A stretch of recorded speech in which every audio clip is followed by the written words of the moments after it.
حضرت محمد صلی اللہ علیہ وسلم نے اشارہ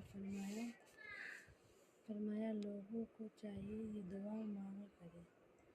فرشتے یہ دعا مغفرت اور اپنی فضیلت سے جنت مسلمان کے لیے ایمان کے بندوں کو حق اور خدا کی سب سے بڑی نعمت رحم بندے اپنے دین اور دنیا کے فائدے کے لیے ایمان لائے۔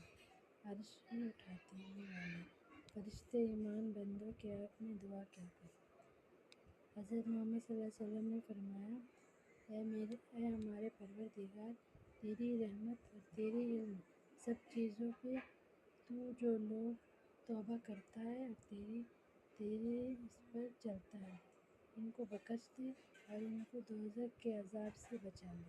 ہمارے پروردگار ان کو ہمیشہ والی جینے اور داخل کر۔ وعدہ فرما ان کے باپ و دادا اور ان کی بیوی اور ان کی اولاد کو جو نیک ہو۔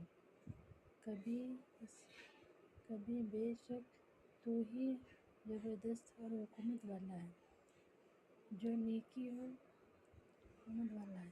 ان کو قیامت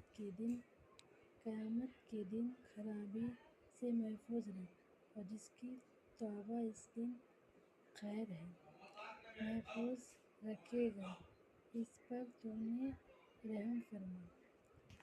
حضرت محمد صلی اللہ علیہ وسلم نے اشارہ فرمایا اپنے اور والدین کے علم مسلمان کے لیے طلب برکت مغفرت کی دعا ہے۔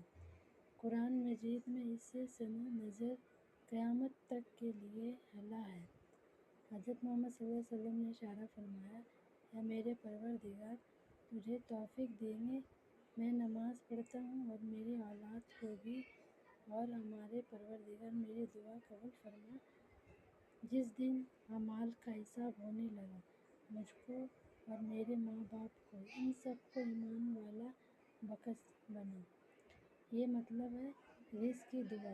حضرت محمد صلی اللہ علیہ وسلم نے فرمایا سفر اس پر حضرت مہماندار ہوتے تھے۔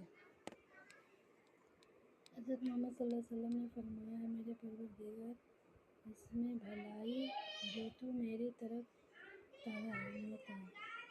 طلب اولاد کی دعا۔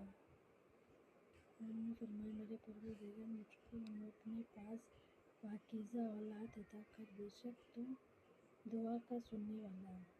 حضرت محمد صلی اللہ علیہ وسلم نے اشارہ فرمایا دعا کے مسلمان کی ہے۔